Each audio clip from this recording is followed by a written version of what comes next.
कौन जानेगा। INDI alliance की केंद्र में जब तक सरकार रही, महाराष्ट्र की लगातार उपेक्षा होती रही।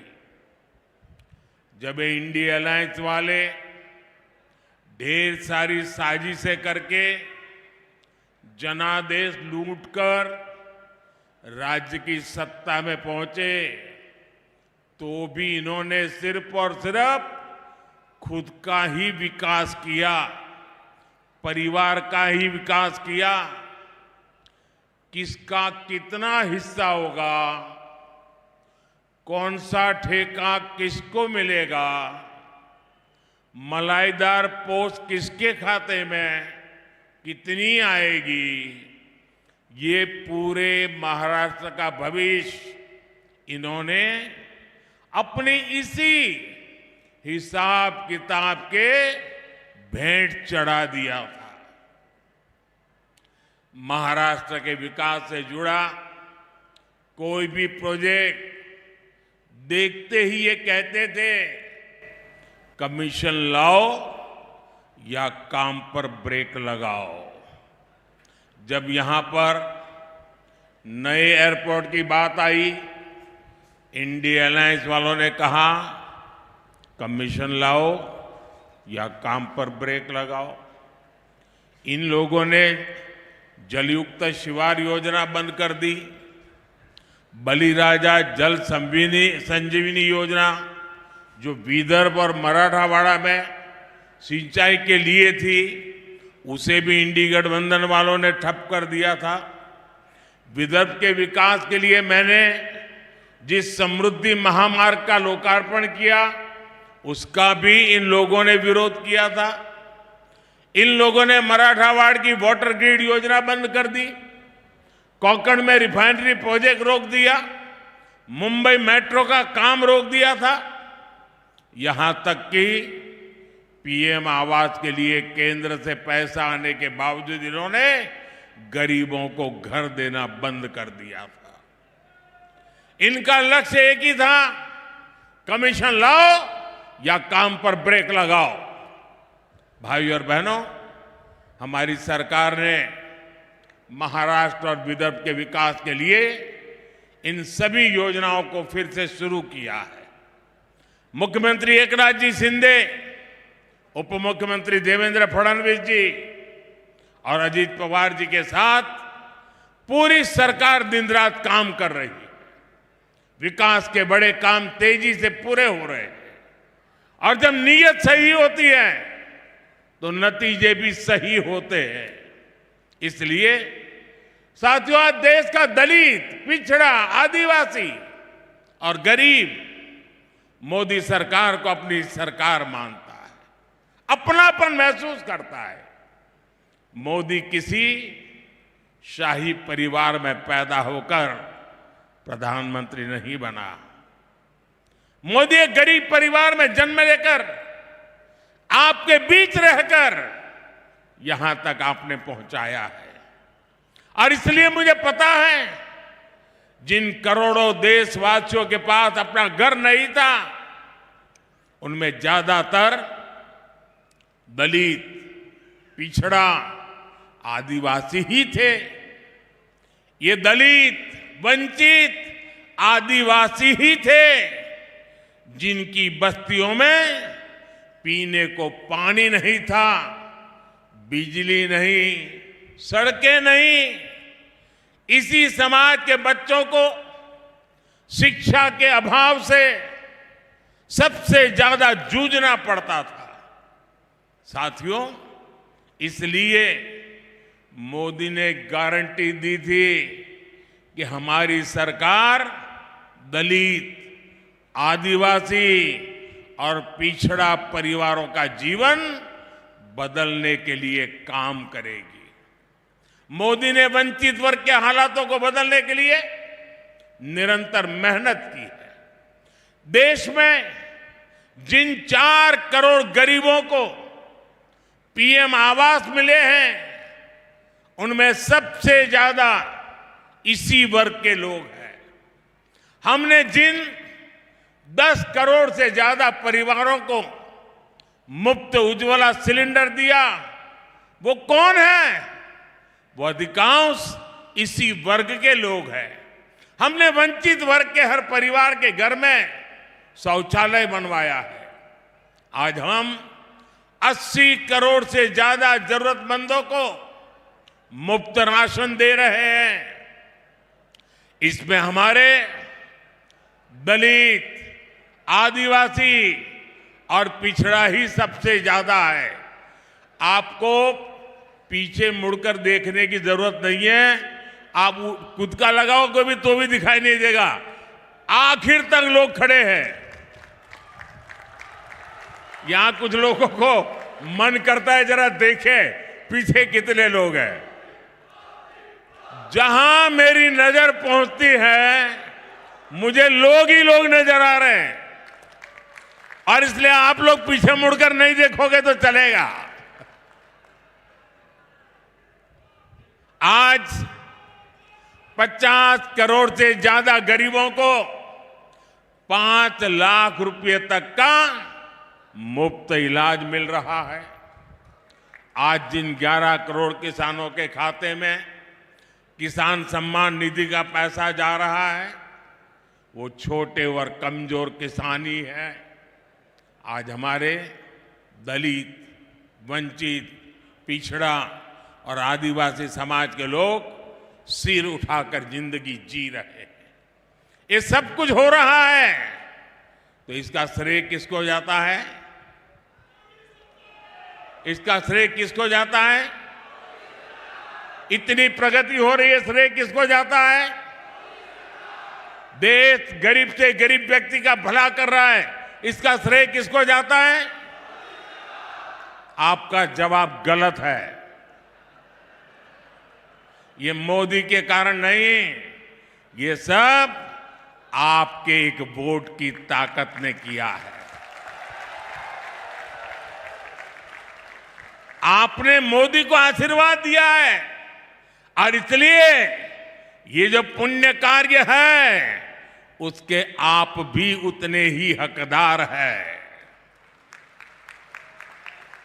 साथियों, राजनीतिक पार्टियों का ये दायित्व होता है कि वो जनता की समस्याओं का समाधान करें, लेकिन कांग्रेस पार्टी खुद ही समस्याओं की जननी है।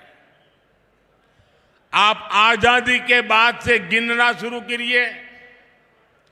देश का विभाजन हुआ, मजहब के नाम पर ये विभाजन किसने करवाया? किसने करवाया? किसने करवाया? देश आजाद होते ही कश्मीर में समस्या खड़ी कर दी गई। कश्मीर में समस्या किसने पैदा की? जरा पूरी ताकत से बताइए, दिल्ली तक आवाज जानी चाहिए। ये कश्मीर को किसने मुसीबत में डाला? हमारे आसपास ही दुनिया के कई देश आजाद हुए, वो हमसे कहीं आगे बढ़ गए, लेकिन हमारा भारत पिछड़ता गया। तब ज्यादातर समय देश में किसकी सरकार थी? देश दशकों तक आतंकवाद का शिकार रहा। आए दिन कहीं भी बम ब्लास्ट हो जाते थे। तुष्टीकरण के लिए आतंकवादियों को संरक्षण कौन देता था? आतंकवादियों को संरक्षण कौन देता था? देश में नक्सलवाद जैसी समस्या इतनी विकराल हो गई। ये लाल आतंक किसकी देन था? किसकी देन था? साथियों, आजादी के 7 दशक बाद तक राम मंदिर का 500 साल पुराना विवाद बना हुआ था। अयोध्या में राम मंदिर के निर्माण पर अड़ंगा कौन लगाता था? अड़ंगा कौन लगाता था? कोर्ट में किस पार्टी के लोग भगवान राम के अस्तित्व पर सवाल उठाते थे? कौन सी पार्टी के वकील सुप्रीम कोर्ट में जाकर कहते थे कि राम मंदिर पर फैसला न सुनाए? किस पार्टी ने राम मंदिर प्राण प्रतिष्ठा आयोजन का बहिष्कार किया?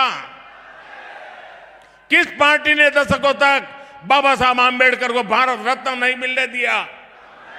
इतने दशकों से हमारे लोग पिछड़ा वर्ग आयोग को संविधान का दर्जा देने की मांग कर रहे थे। किसने पिछड़ा वर्ग के साथ धोखा किया?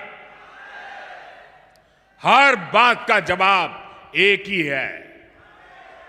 एक ही है कि नहीं है? एक ही है कि नहीं है? साथियों, पिछले 10 वर्षों से कांग्रेस सत्ता से बाहर है।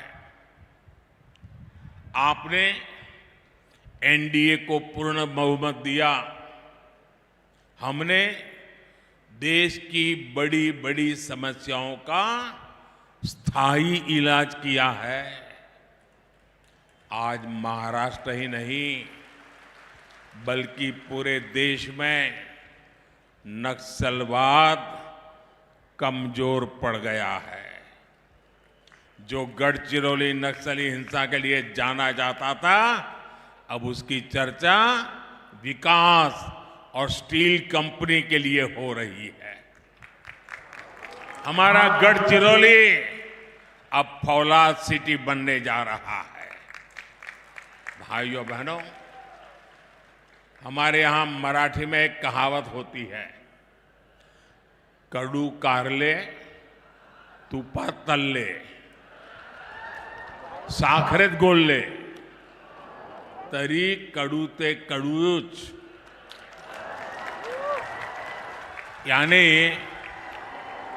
कड़वे करेले को घी में तले या शक्कर में घोले, वो फिर भी कड़वा का ही कड़वा ही रहता है। ये कहावत कांग्रेस पर सटीक लागू होती है कि नहीं होती है? होती है। वो सुधर ही नहीं सकते, वो कभी नहीं बदल सकते। अपनी करतूतों के कारण आज कांग्रेस पार्टी देश के भीतर जन समर्थन खो चुकी है। इसलिए अब कांग्रेस खुलकर बांटो और राज करो के खेल पर उतर आई है। कांग्रेस ने अपना जो घोषणा पत्र निकाला है, उसमें भी मुस्लिम लीग की भाषा लिखी गई है। क्या ये आपको मंजूर है? ये देश स्वीकार करेगा?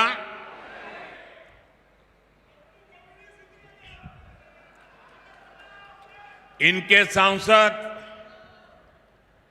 भारत के एक और विभाजन की बात कर रहे हैं।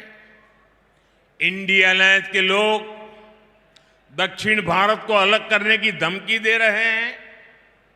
इंडिया अलायंस में शामिल डीएमके पार्टी सनातन को डेंगू मलेरिया कहकर उसके खात्मे की बात करती है। और कांग्रेस नकली शिवसेना वाले उन्हीं लोगों को महाराष्ट्र में लाकर उनसे रैली करवाते हैं। अभी 2-3 दिन पहले ही कांग्रेस के राष्ट्रीय अध्यक्ष ने एक और बयान दिया है। उन्होंने कहा है कि मोदी देश में जहां जाता है, दूसरे राज्यों में जाकर के वहां कश्मीर और आर्टिकल 370 की बातें क्यों करता है? आप मुझे बताइए, क्या ये कांग्रेस की विभाजनकारी सोच है कि नहीं है? कश्मीर हमारा है कि नहीं है? पूरे हिंदुस्तान का है कि नहीं है? हमारा सिरताज है कि नहीं है? क्या कश्मीर के लिए ये भाषा हमें मंजूर है? जब छत्रपति शिवाजी महाराज ने दिल्ली सल्तनत से मोर्चा लिया था, तब उन्होंने क्या ये कहा था कि दिल्ली में जो हो उसे मेरा क्या वास्ता? क्या कभी छत्रपति शिवाजी महाराज ने कहा था? क्या लोकमान्य तिलक कभी सोच सकते थे कि पंजाब में जलियांवाला बाग हत्याकांड हो तो उसे महाराष्ट्र का क्या वास्ता? कभी नहीं सोच सकते। जब कश्मीर आतंक की आग में झुलस रहा था, कश्मीरी पंडितों के घर जलाए जा रहे थे, तब स्वर्गीय बाला साहब ठाकरे खुलकर कांग्रेस के खिलाफ आए थे। तब बाला साहब ठाकरे जी ने नहीं सोचा कि कश्मीर में आग लगी है तो उससे महाराष्ट्र वालों का क्या वास्ता। मुझे खुशी है कि हमारे एकनाथ शिंदे जी और उनकी पार्टी बाला साहब के विचारों को पूरी मजबूती से आगे बढ़ा रही है। साथियों, भाजपा एनडीए ने गढ़चिरौली चिमूरी से अशोक नेते जी को और चंद्रपुर से मेरे पुराने साथी भाई सुधीर जी को अपना उम्मीदवार बनाया है। सुधीर जी ने मंत्री रहते हुए क्षेत्र के लिए लगातार काम किया है। इन उम्मीदवारों को आपका समर्थन मोदी को मजबूत करेगा। मेरा आप सबसे अनुरोध है कि 19 अप्रैल और 26 अप्रैल को भारी संख्या में मतदान करें। और मेरा आपसे आग्रह है, हर पोलिंग बूथ अपने पुराने सारे रिकॉर्ड तोड़ दे। तोड़ेंगे? इस चुनाव में हमें सबसे पहले पोलिंग बूथ जीतना है। जीतेंगे? पोलिंग बूथ में घर घर जाएंगे, लोगों से मतदान के लिए आग्रह करेंगे। गर्मी कितनी ही क्यों न हो, मतदान भारी होगा। सुबह सुबह मतदान कराओगे? अच्छा, मेरा एक और काम करोगे? ये सुधीर जी का काम नहीं है, मोदी का है। करोगे? ये अशोक जी का काम नहीं, मेरा काम है। करोगे? पक्का करोगे? सबके सब जरा हाथ ऊपर करके बताइए, करेंगे? मेरा एक